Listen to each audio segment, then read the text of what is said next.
Tata mathematics के online platform में सभी लर्नर्स का स्वागत है। यहाँ पे आप प्रिपरेशन करते हैं ऑब्जेक्टिव पैटर्न के एग्जाम की, जिसमें कि ऑब्जेक्टिव टेक्निक से, शॉर्टकट टेक्निक से आप पेपर को सोल्व करते हैं।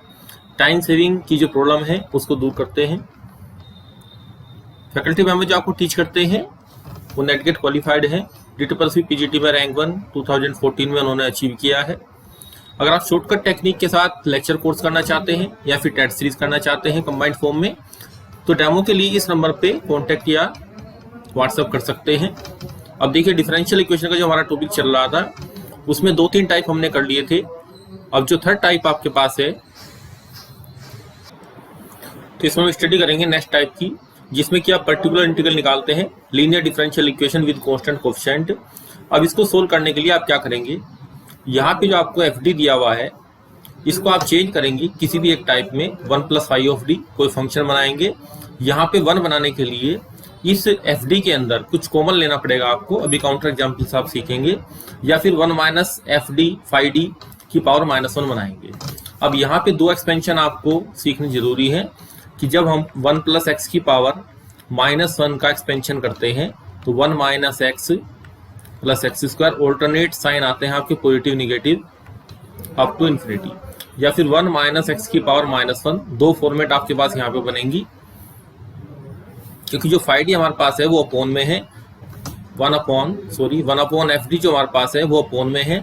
जब आप यहाँ से कॉमन लेके इसके अंदर 1 बनाएंगे, फिर आप उसको ऊपर ले जाएंगे तो ये पावर आपकी -1 बन जाती है। तो 2 expansion binomial expansion for any index जब हम यूज करते हैं, तो ये सेकंड वाला जो आएगा यहाँ पे 1 + x + x² + x³ up to infinity, ये कंडीशन ऑपरेट हो जाती है। अब देखिए, जो हमने इसका एग्जाम्पल सोल्व किया है, ऊपर आ जाइए, 1/d - 2x², ये हमें सोल्व आउट करना है। यहाँ पे जब आप PI निकालते हैं तो एक क्वेश्चन को सोल्व करने के कई मेथड हमारे पास होते हैं। तो पहले हम इस वाले जो करंट मेथड चल रहा है इस पे काम करते हैं। यहाँ से आपने क्या किया, मैंने आपको भी बताया था कि यहाँ से हमें 1 बनाना है। अब जो 1 हमें बनाना है उसके लिए कांस्टेंट में से आप कॉमन निकालिए और इसको 1 - d की फॉर्म में लिखिए। तो यहाँ से माइनस का 2 कॉमन लेना पड़ेगा, तो 1 - d/2 आ जाएगा। ये जो 1 - d/2 आया, ये आपके पास ऊपर जाके क्या हो गया, पावर आपकी -1 बन गई। अब ये जो एक्सपेंशन मैंने आपको सिखाया था कि अगर ये दोनों साइन आपके सेम साइन है तो यहाँ पे पॉजिटिव चलेगा, 1 + d/2 + d/2 का होल स्क्वायर। ये जो एक्सपेंशन आपको बताया था नीचे, ये एक्सपेंशन आपको यहाँ पे ऑपरेट कर देना है। अब x² को देखिए, मैंने यहाँ पे 3 टर्म लिखी है, 4 टर्म नहीं लिखी, क्योंकि x² का आपको बताया था इसमें कि जब हम x की पावर n का डेरिवेटिव बनाते हैं, nth डेरिवेटिव बनाते हैं तो फैक्टोरियल n आता है। अब इससे ऊपर के जितने भी डेरिवेटिव आएंगे उसमें क्या आएगा, 0 आएगा। अगर आप यहाँ पे n+1th डेरिवेटिव बनाते हैं तो क्या आएगा, 0 आएगा। तो इस प्रॉपर्टी को यूज करते हुए यहाँ पे x की पावर कितनी है, 2 है, तो मैंने जो d का एक्सपेंशन है वो केवल 2 डिग्री तक खोला है, उसके बाद ओपन नहीं किया है।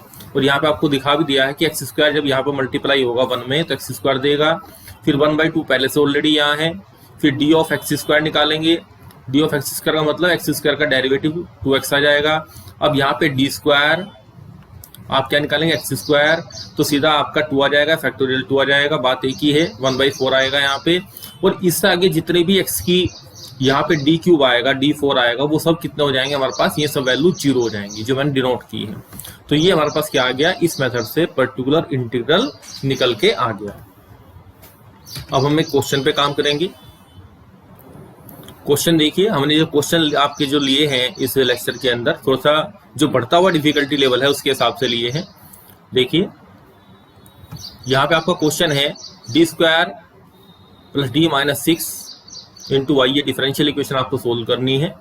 अब देखिए, यहाँ पे आपको बताया गया था कि जब यहाँ पे एक फंक्शन ऑफ x होता है तो हमें CF + PI निकालना पड़ता है कंप्लीट सॉल्यूशन को फाइंड आउट करने के लिए। तो हमने आपको मेथड क्या बताया था कि d को आप किससे रिप्लेस करेंगे, m से रिप्लेस करेंगे। तो ये मैंने m से रिप्लेस कर दिया, इसके मैंने फैक्टर कर लिए। फैक्टर आपको तेजी से करने आने चाहिए, वरना इस क्वेश्चन में बहुत ज़्यादा टाइम लग जाता है। तो क्वाड्रेटिक इक्वेशन के जो हमने लेक्चर आपको दिए हुए हैं वो लेक्चर आप देखिए ध्यान से। अगर कहीं कोई प्रॉब्लम है आपको फैक्टराइजेशन में तो वहाँ से दूर कीजिए। तो यहाँ से m की वैल्यू आ गई 2 और -3। ये एलिमेंट्री वर्क है, इसको हमने बिल्कुल एक्सपेंशन करके आपको नहीं दिखाया। अब कॉम्प्लीमेंट्री फंक्शन कैसे बनता है, C1 फिर e की पावर जो हमारे पास m1 आया m1x प्लस C2 e की पावर m2x, यहाँ पे माइनस का 3 आ गया। अब ये चीज हमने आपको पहले से ही सिखा रखी है, तो CF निकालना आपके लिए इजी हो गया। अब हमें क्या निकालना है, हमारा मेन मोटिव क्या है यहाँ पे, पर्टिकुलर इंटीग्रल को निकालना। तो 1/d² plus d minus c हम क्या करते हैं 1/fd बनाते हैं। अब मैंने आपको भी बताया था कि यहाँ पे जो कांस्टेंट है इस कांस्टेंट को आप कॉमन लेंगे और यहाँ पे 1 बनाएंगे, तो मुझे माइनस भी कॉमन लेना पड़ेगा। मैंने यहाँ से माइनस भी कॉमन ले लिया और 6 को भी कॉमन ले लिया, तो 1 - d प्लस d²/6। यहाँ पे जो d की पावर है आप बढ़ते हुए क्रम में रखिए, तो थोड़ा सा हमें कैलकुलेशन करने में इजी हो जाएगा। अब यहाँ पे हमारा x है -1/6। अब आप देखिए कि यहाँ पे जब इस ब्रैकेट को, इस पूरे ब्रैकेट को जब ऊपर ले जाएंगे तो पावर्स की -1 हो जाएगी और ये पूरा हमारे लिए x का काम करेगा, जैसे एक्सपेंशन हमने याद किया था उस तरीके से। तो ये क्या हो गया, दोनों साइन क्या है, ये भी निगेटिव है ये भी निगेटिव है, दोनों चीज क्या है निगेटिव है, तो 1 प्लस चलेगा, ये हमारे पास x आ गया। अब देखिए ये एक्सपेंशन आपको कहाँ तक ओपन करना है। यहाँ पे x की पावर देखिए कितनी है, यहाँ पे x की पावर कितनी है 1 है। यहाँ पे जब x की पावर 1 है तो आपको क्या करना पड़ेगा, केवल आपको d की जरूरत पड़ेगी। इससे ऊपर के जितने भी हमारे पास डेरिवेटिव आएंगे उनकी आवश्यकता नहीं पड़ेगी, क्योंकि वहां पे सब रिजल्ट 0 आएगा। इसलिए मैंने एक्सपेंशन 2 ही टर्म तक खोला है, क्योंकि अगर हम इसका स्क्वायर करते हैं तो उस पर डेरिवेटिव 2 डिग्री से बड़े ही आएंगे। तो यहाँ पे फिर x की मल्टीप्लाई अंदर कर लेते हैं, इस x की मल्टीप्लाई अंदर करेंगे इस ब्रैकेट के अंदर, तो यहाँ पे x आएगा।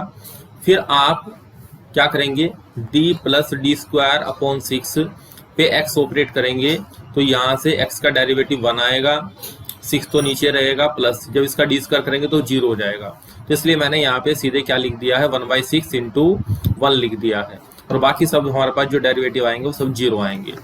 तो ये चीज बहुत महत्वपूर्ण है इस क्वेश्चन के अंदर, इस कंसेप्ट के अंदर, कि आप कैलकुलेशन किस तरीके से करते हैं और एक्सपेंशन किस तरीके से ओपन करते हैं। तो ये हमारा PI आ गया। अब कंप्लीट सॉल्यूशन क्या होता है, जब हमारे पास यहाँ पे 0 नहीं होता, x का फंक्शन होता है, तो कंप्लीट सॉल्यूशन होता है आपका CF प्लस PI। ये CF था, ये हमारा PI आ गया। तो इस तरीके से मैंने यहाँ पे तो आपको सब चीजें लिख के दिखाई हैं। अगर आप पेपर में कैलकुलेशन करेंगे तो ये क्वेश्चन छोटा ही होता है, ज्यादा बड़ी लेंथ का नहीं होता। अब हम पर्टिकुलर इंटीग्रल के एक नई टाइप की स्टडी करेंगे, जिसमें e की पावर 1/fd, ये तो हमारे पास ऑपरेटर है, और ये e की पावर ax × v एक फंक्शन है। तो यहाँ पे जब आप पर्टिकुलर इंटीग्रल फाइंड आउट करेंगे तो क्या मेथड है कि जब ये e की पावर ax जब ये आउटर में आएगा, ये इस ऑपरेटर से बाहर आएगा, तो यहाँ पे d को d प्लस a से रिप्लेस करके जाएगा। प्रूफ इनके काफी बड़े बड़े हैं, प्रूफ हम नहीं करा रहे हैं, केवल हम मेथड्स के ऊपर काम कर रहे हैं, क्योंकि ऑब्जेक्टिव एग्जाम के अंदर, वैसे भी सब्जेक्टिव एग्जाम में कहीं प्रूव करने के लिए नहीं आते हैं। नॉलेज के लिए आप करना चाहें तो बुक से कर सकते हैं। तो d प्लस a × v आपका रह गया। अब इसका एप्लीकेशन देखते हैं। अब यहाँ पे आपका ये फंक्शन ऑफ x है, तो क्या निकालेंगे, कॉम्प्लीमेंट्री फंक्शन निकालेंगे, फैक्टर। उसके लिए मैंने क्या कहा था आपको, d को m से रिप्लेस करते हैं, d को m से रिप्लेस करा। अब यहाँ पे आप क्या करेंगे, रूट निकालेंगे, इसके m की वैल्यूज आ जाएंगी। जब m की values alpha plus minus eta beta की फॉर्म में आती है, तो e की पावर क्या होता है आयटा अल्फा और c1 कोस बीटा x, ये हमने आपको CF निकालने के लिए पहले ही बताया था, और साइन बीटा x ये लिखा जाता है। तो यहाँ पे हमारा अल्फा कितना है 1 है, तो ये 1 आ गया, और यहाँ पे बीटा हमारा कितना है √3, तो ये √3 आ गया। तो ये हमारा CF हो गया, कॉम्प्लीमेंट्री फंक्शन। अब हमें क्या निकालना है, पर्टिकुलर इंटीग्रल निकालना है। तो 1/fd करते हैं, जो भी हमारे पास ये मल्टीप्लाई में है y की, ये जो ऑपरेटर मेरे पास है, हम इसको कहाँ ले आते हैं, अपॉन में ले आते हैं पर्टिकुलर इंटीग्रल निकालने के लिए। पर्टिकुलर इंटीग्रल के अंदर कोई भी कांस्टेंट हमारा नहीं होता, वो डिफरेंशियल इक्वेशन का सॉल्यूशन होता है, लेकिन उसके अंदर कांस्टेंट हमारा नहीं होता। ये चीज आपसे इंटरव्यू में पूछी जाती है। अब e की पावर x × cos x, अब सीधा तो हम इसका ऑपरेटर का हमारे पास कोई फॉर्मूला नहीं है, तो e की पावर x के साथ जब कोई फंक्शन मल्टीप्लाई में आएगा, जिसको मैं v बोल देता हूँ, तो e की पावर x जब बाहर आएगी तो वो क्या करेगी, यहाँ पे d को d+1 से रिप्लेस करके आएगी। जो भी हमारे पास यहाँ पे e की पावर ax है, तो यहाँ पे 1 है, तो d को d+1 से रिप्लेस करेंगे। इसको ब्रैकेट को ओपन कर लेंगे, ओपन करने के बाद d² + 3 आ जाएगा। अब यहाँ पे cos ax आ गया एक तरीके से। अब फॉर्मूला आपको क्या बताया गया था, यहाँ मैंने लेफ्ट में लिख दिया है कि 1 अपॉन अगर fd हमारे पास होता है, और ये हमारे पास कोस एक्स होता है या माइनस के sine x, sorry cos x या साइन एक्स होता है, तो यहाँ पे एफ ऑफ यहाँ पे माइनस का ए स्क्वायर रखते हैं हम इसमें, और ये कोस एक्स एटिस रहता है। तो हमने क्या किया यहाँ पे चूंकि क्या है 1 है, तो 1 डी स्क्वायर को क्या रखेंगे -1 का स्क्वायर। तो माइनस का ए स्क्वायर रखना है, ये चीज ध्यान रखना कि यहाँ पे माइनस ए का स्क्वायर करना है। तो ए कितना है मेरे पास यहाँ पे 1 है, तो -1 का स्क्वायर और प्लस का 3, और 3 - 1 कितना आ गया 2 आ गया। तो ये हमारे पास पर्टिकुलर इंटीग्रल आ गया। अब कंप्लीट सॉल्यूशन आपको पहले बताया था कि CF प्लस PI हमारे पास सॉल्यूशन आता है। तो इस तरीके से हमने एक बड़े क्वेश्चन को भी सोल्व आउट कर लिया। अब PI निकालने का एक नेक्स्ट कंसेप्ट देखिए, जिसमें हमें क्या करना है 1/FD XV आएगा यहाँ पे, वहां पे e की पावर x इंटू वी था, यहाँ पे x इंटू वी है। तो देखिए ऑपरेटर किस तरीके से चलता है, x इंटू वी का 1/FD इस तरीके से, प्लस इसका डेरिवेटिव और इंटू वी, ये आपको लर्न करना है इसी प्रकार से। v is a function of x। तो यहाँ पे देखिए ये जो क्वेश्चन आपको दिया गया है, इस क्वेश्चन में आपका x के साथ साइन x आ रहा है, यानी कि ये आपका v हो गया। तो कॉम्प्लीमेंट्री फंक्शन को मैंने यहाँ पे लिख दिया है, आप देख सकते हैं, ये मैंने पूरा एक्सप्लेन कर दिया पहले ही, कोई प्रॉब्लम नहीं है इसमें। अब PI निकालने के लिए 1/FD XV बन गया यहाँ पे। अब मैं इसको क्या कर लेता हूँ, इसको v लिख देता हूँ, इसको हम क्या मानेंगे x इंटू वी।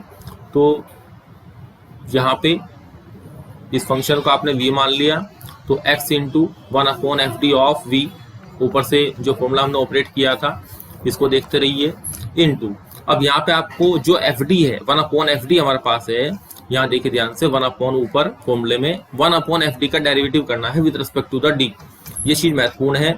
तो 1/d² प्लस 4 का जब डेरिवेटिव निकालेंगे तो 1/x का डेरिवेटिव होता है -1/x², तो ये x² हो गया, इसका डेरिवेटिव दोबारा करेंगे तो 2d आएगा, और ये ऑपरेटर हमारे पास आएगा। अब बाकी काम हमारे पास ये हो गया, क्योंकि साइन x के लिए यहाँ पे भी साइन x है और यहाँ पे भी हमारे पास क्या है साइन x है, बस यहाँ पे ऊपर 2d आएगा। तो आप क्या करेंगे यहाँ पे, अभी मैंने आपको बताया था कि d² को माइनस के a² से, d² को माइनस के a² से सॉरी क्या करते हैं, रिप्लेस करते हैं। अब यहाँ पे हमने क्या किया, d² को माइनस का a² रख लिया, यहाँ पे माइनस का a² रख लिया। इस तरीके से कैलकुलेशन करने से हमारे पास क्या आ गया, देखिए यहाँ पे जब माइनस का a² रखेंगे तो ऊपर d बचेगा, और d का मतलब होता है डिफरेंशिएशन। तो यहाँ पे साइन x का डेरिवेटिव cos x आ जाएगा, ये ऑलरेडी ऑब्टेन हो गया हमें। तो यहाँ से हमारा कंप्लीट सॉल्यूशन क्या आएगा, CF प्लस PI। तो इस क्वेश्चन को हमने इस मेथड से, जो हमारे पास ये टाइप था, इस टाइप का क्वेश्चन हमने पूरा अंडरस्टैंड कर लिया। तो आज का लेक्चर आपका यहीं पे समाप्त होता है। Linear differential equation with constant coefficient, इसके सारे टाइप आपने कवर कर लिए। थैंक्स।